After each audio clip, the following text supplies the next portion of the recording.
सुमनसवन्दित सुन्दरि माधवि चन्द्र सहोदरि हेममयि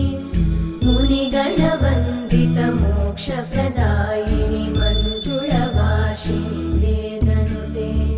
पङ्कजवासिनि देवसुपूजित सद्गुणवर्षिणि शान्तियुते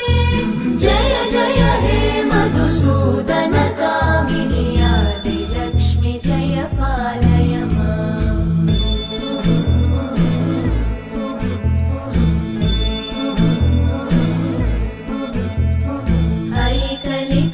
ऐकलिकल्मषनाशिनि कामिनि वैदिकरूपिणि वेदमये क्षीरसमुद्भव